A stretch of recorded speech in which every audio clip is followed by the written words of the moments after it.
Bangkit TV KPM.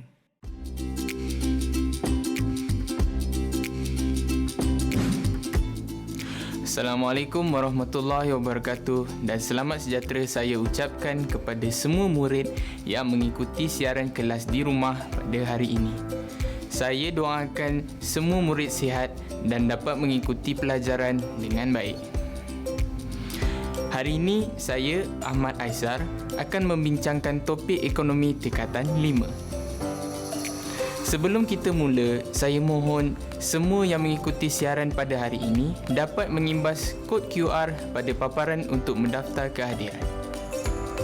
Sila isikan dan lengkapkan borang pendaftaran tersebut. Ibu bapa dan penonton lain juga digalakkan mendaftar kehadiran anda. Terima kasih atas kerjasama anda semua. Tajuk perbincangan kita pada hari ini ialah dasar kewangan. Mari kita lihat terlebih dahulu objektif pembelajaran kita pada hari ini. Di akhir pelajaran nanti, murid seharusnya dapat: yang pertama, menjelaskan maksud dasar kewangan. Yang kedua, menjelaskan dasar kewangan mengembang. Yang ketiga, menjelaskan dasar kewangan menguncup. Dan yang keempat, menjelaskan sekurang-kurangnya 3 alat dasar kewangan yang digunakan oleh Bank Pusat untuk mengawal ekonomi. Jadi, saya berharap murid-murid akan memberi tumpuan sepenuhnya semasa penerangan saya nanti. Kita mulakan dengan penjelasan mengenai apa sebenarnya dasar kewangan. Dasar kewangan dilaksanakan oleh Bank Pusat. Kita sudah belajar bahawa Bank Pusat di Malaysia ialah Bank Negara Malaysia. Kita juga sudah belajar mengenai peranan Bank Negara Malaysia. Dasar kewangan merupakan cara kerajaan mempengaruhi kegiatan ekonomi melalui kawalan bekalan wang dan kadar bunga supaya ekonomi negara sentiasa berada dalam keadaan yang stabil. Kestabilan ekonomi sangat penting bagi sesebuah negara kerana ia mempunyai kaitan yang rapat dengan kesejahteraan kehidupan rakyat. Ekonomi stabil, negara aman, rakyat penggembira. Okey, kita teruskan dengan penjelasan mengenai jenis dasar kewangan. Terdapat 2 jenis dasar kewangan. Pertama, ialah dasar kewangan mengembang. Yang kedua ialah dasar kewangan menguncup. Apakah yang dimaksudkan dengan dasar kewangan mengembang? Dasar kewangan mengembang bermatlamat untuk menambah wang dalam ekonomi. Dasar ini digunakan untuk mengatasi masalah kemelesetan, pengangguran atau deflasi. Apakah kesannya apabila dilaksanakan dasar kewangan mengembang? Apabila kerajaan melaksanakan dasar kewangan mengembang, penawaran wang dalam pasaran akan meningkat. Apabila berlaku peningkatan penawaran wang, aktiviti pelaburan dalam ekonomi akan bertambah. Susulan dari itu, pengeluaran barang akan bertambah. Aktiviti pengeluaran barangan dan perkhidmatan akan turut bertambah. Permintaan juga bertambah sebab peningkatan penawaran wang tadi. Sehubungan itu, semakin banyaklah peluang pekerjaan yang akan ditawarkan bagi menampung pertambahan permintaan untuk peningkatan pengeluaran kerana firma akan memerlukan lebih banyak buruh untuk mengisi kekosongan dalam aktiviti pengeluaran. Jadi, apabila peluang pekerjaan meningkat, sudah tentu membawa kepada penurunan kadar pengangguran. Murid-murid mesti faham ya, mengapa penurunan kadar pengangguran itu penting. Pengangguran merupakan salah satu faktor yang boleh memberi kesan buruk kepada kestabilan dan keamanan negara kita. Bayangkan kalau ramai dari kalangan pemuda-pemudi yang tidak mendapat pekerjaan setelah tamat pengajian ataupun tamat sekolah. Kemungkinan besar akan meningkatkan lagi masalah sosial yang ada. Ramai pula yang akan menghadapi tekanan dalam kehidupan. Sekarang mari kita lihat kesan seterusnya hasil dari dasar kewangan mengembang. Apabila berlaku peningkatan dalam penawaran wang dalam ekonomi, pendapatan masyarakat akan meningkat. Semestinya kuasa beli pengguna juga akan meningkat. Hasil daripada peningkatan kuasa beli pengguna, permintaan agregat dalam pasaran juga akan meningkat. Akhirnya, kerajaan dapat memulihkan kemelesetan ekonomi. Jenis dasar kewangan yang kedua ialah dasar kewangan menguncup. Tadi kita sudah bincang mengenai dasar kewangan mengembang, iaitu berlakunya penawaran wang dalam pasaran. Dasar kewangan menguncup pula bermatlamat untuk mengurangkan bekalan wang dalam ekonomi.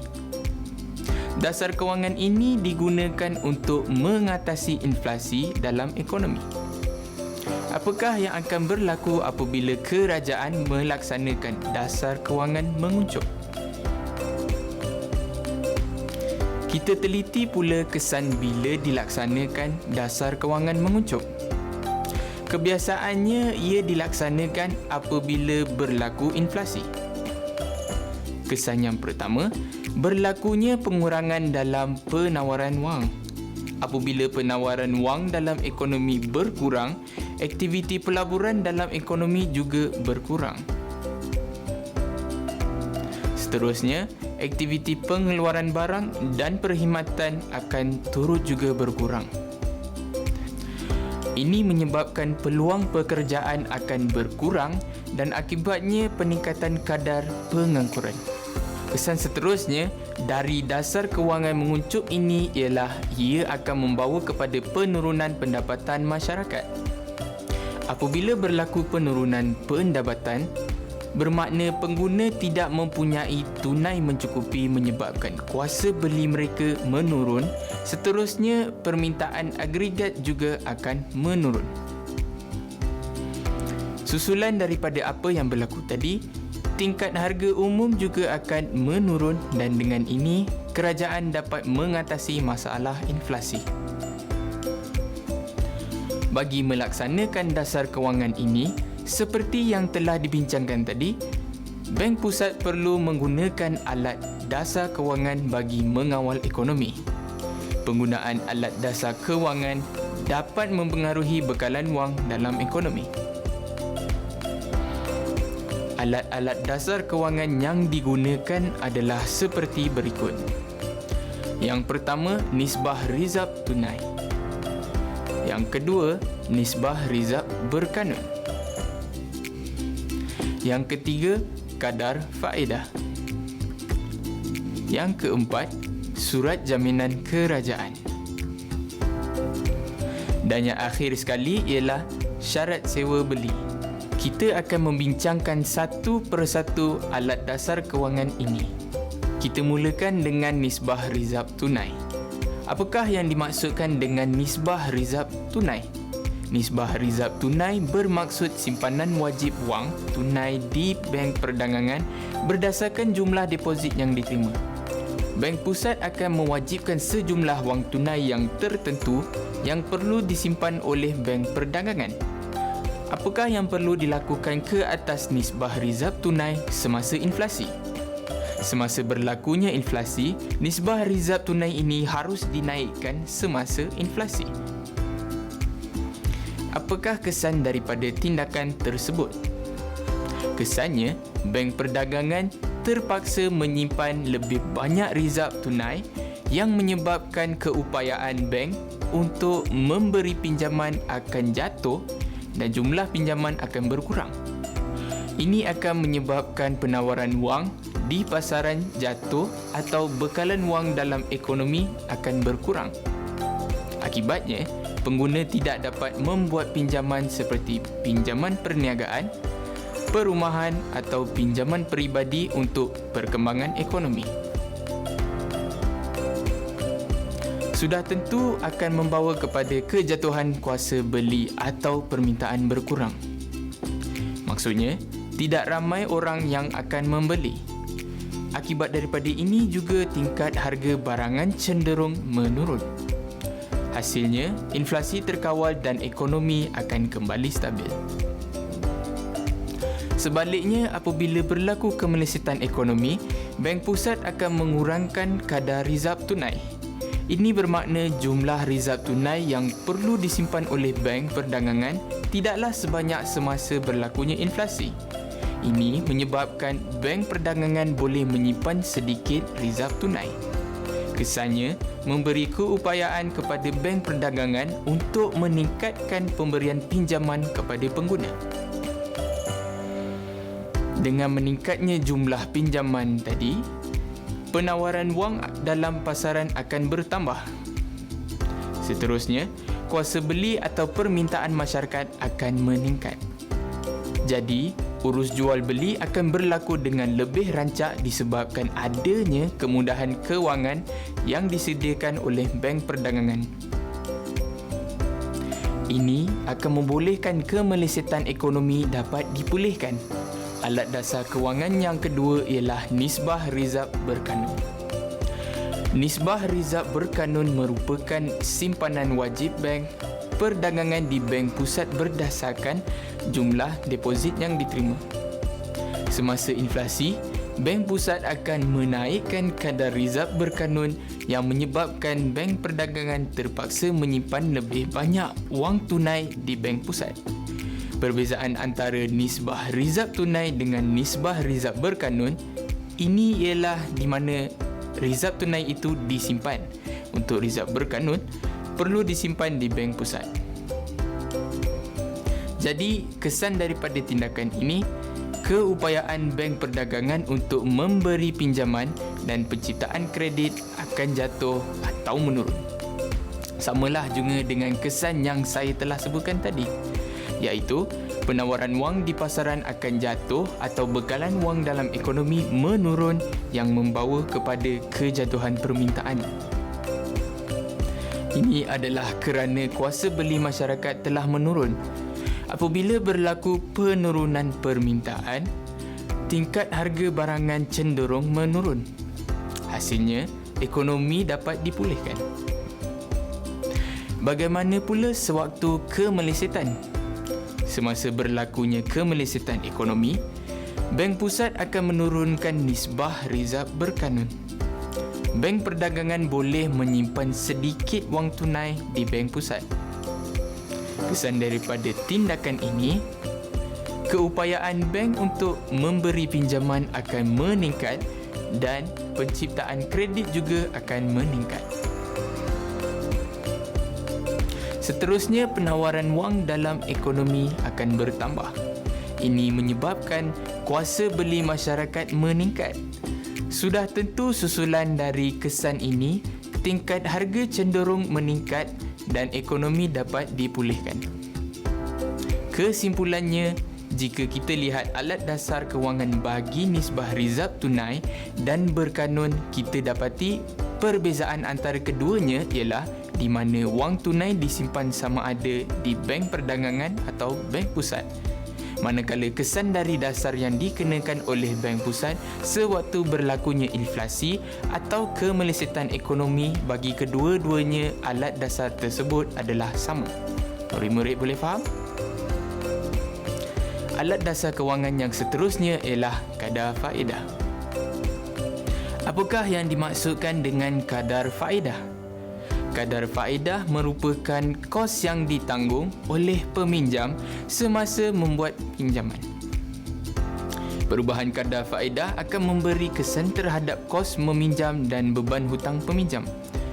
Jumlah pinjaman yang diminta oleh masyarakat akan mempengaruhi penawaran wang dalam pasaran. Semasa berlakunya inflasi, Bank Pusat akan menaikkan kadar faedah pinjaman. Apakah yang akan berlaku sekiranya kadar faedah dinaikkan? Jadi, apabila ini berlaku, kos atau beban hutang peminjam akan meningkat. Akibatnya, tidak ramai yang akan mengambil pinjaman. Oleh itu, jumlah pinjaman yang dibuat oleh masyarakat akan berkurang. Selain itu, permintaan barang juga berkurangan yang boleh menyebabkan tingkat harga barangan cenderung menurun dan seterusnya inflasi akan berjaya dikawal. Keadaan sebaliknya akan berlaku semasa kemelesetan. Semasa kemelesetan, Bank Pusat akan menurunkan kadar faedah pinjaman. Kalau kadar faedah pinjaman diturunkan, apakah yang akan berlaku? Kesan daripada tindakan ini, kos meminjam dan beban hutang meminjam menurun. Seterusnya, jumlah pinjaman yang dibuat oleh masyarakat akan bertambah. Hasilnya, bekalan wang dalam ekonomi akan bertambah.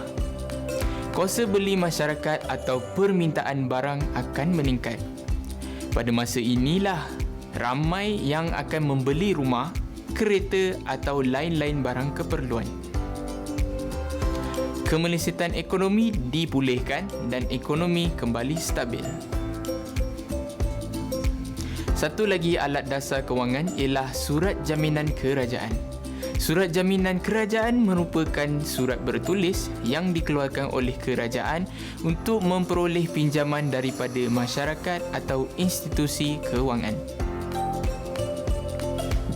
Apa yang berlaku ialah Bank Pusat akan mengambil tindakan sama ada menjual atau membeli surat jaminan kerajaan. Tindakan ini akan memberi kesan kepada aliran wang tunai dalam ekonomi. Sekarang, kita lihat tindakan semasa berlakunya inflasi dan semasa berlakunya kemelesetan ekonomi. Semasa berlakunya inflasi, Bank Pusat akan menjual surat jaminan kerajaan kepada pasaran. Orang ramai atau institusi membeli surat jaminan dengan wang dalam pasaran. Jadi, apakah yang akan berlaku?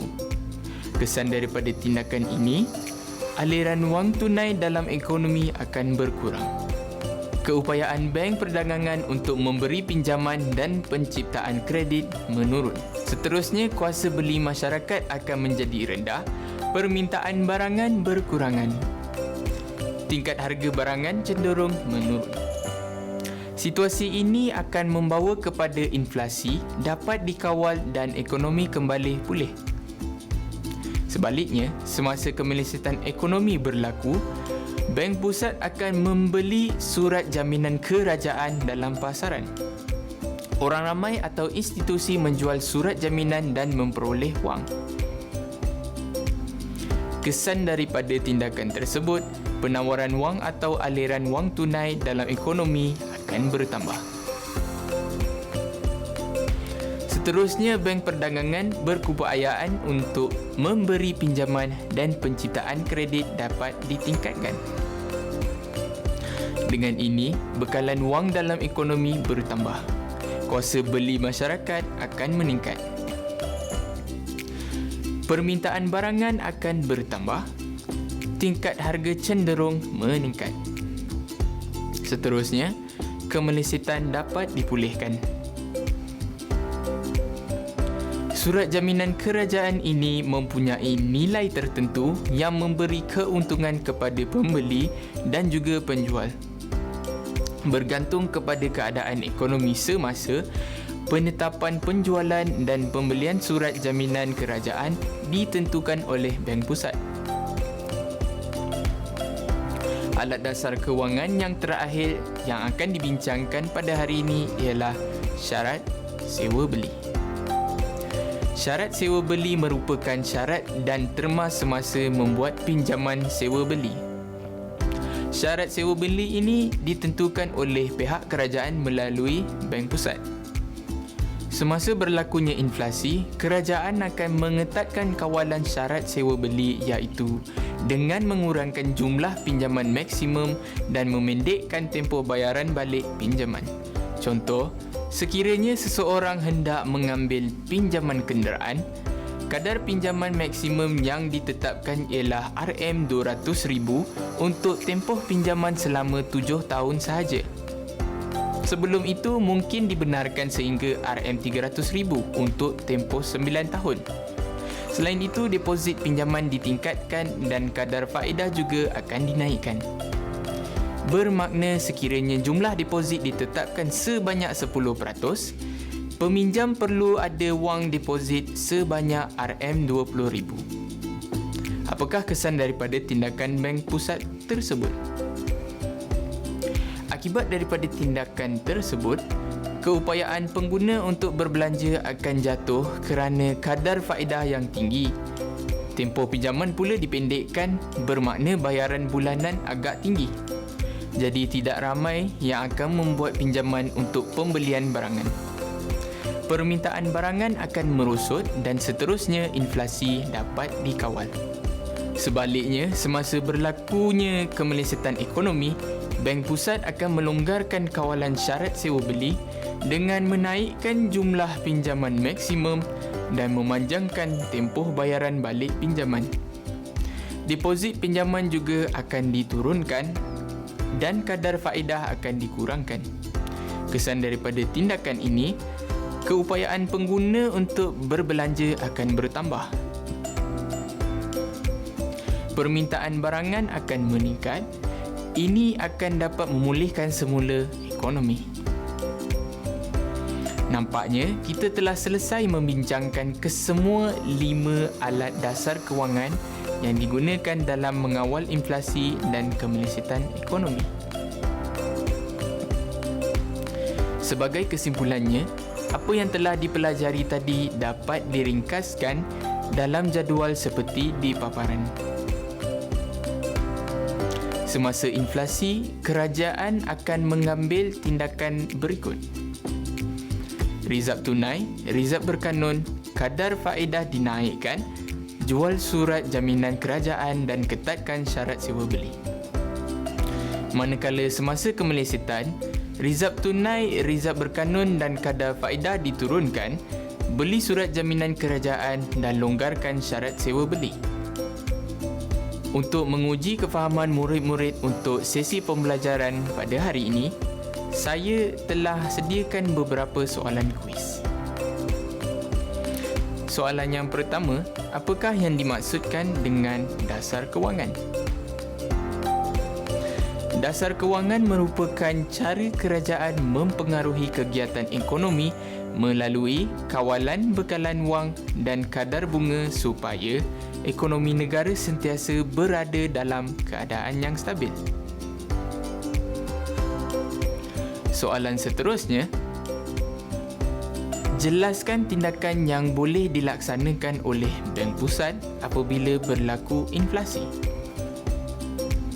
Semasa inflasi, Bank Pusat akan menaikkan nisbah rizab berkanun, menaikkan nisbah rizab tunai, mengetatkan syarat sewa beli, menjual surat jaminan atau surat kerajaan kepada pasaran dan menaikkan kadar faedah pinjaman. Soalan seterusnya, jelaskan tindakan yang boleh diambil oleh Bank Pusat apabila berlaku kemelesetan ekonomi. Semasa berlaku kemelesetan ekonomi, Bank Pusat akan pertama, menurunkan nisbah rizab berkanun, kedua, menurunkan nisbah rizab tunai, ketiga, melonggarkan syarat sewa beli, keempat, membeli surat jaminan atau surat kerajaan dalam pasaran dan kelima, menurunkan kadar faedah pinjaman. Mudahkan pembelajaran kita pada hari ini. Saya ada satu lagi soalan penting kepada murid-murid. Apakah kesan terhadap ekonomi negara kita apabila berlakunya pandemik COVID-19? Kerajaan terpaksa mengambil tindakan yang drastik bagi mengawal penularan penyakit tersebut. Selama 3 bulan kita tidak dibenarkan keluar rumah kecuali untuk hal-hal yang penting sahaja. Jadi, ramai yang tidak dapat keluar bekerja atau berniaga. Adakah keadaan ekonomi juga terjejas? Sudah pasti berlaku kemelesetan ekonomi.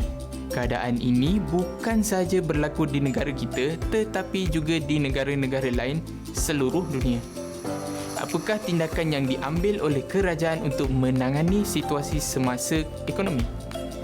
Ingat lagi apa yang telah kita pelajari tadi, kerajaan perlu menambah aliran wang tunai dalam pasaran. Oleh itu, kerajaan telah memperkenalkan pakej-pakej ransangan ekonomi seperti pakej prihatin dan prihatin PKS.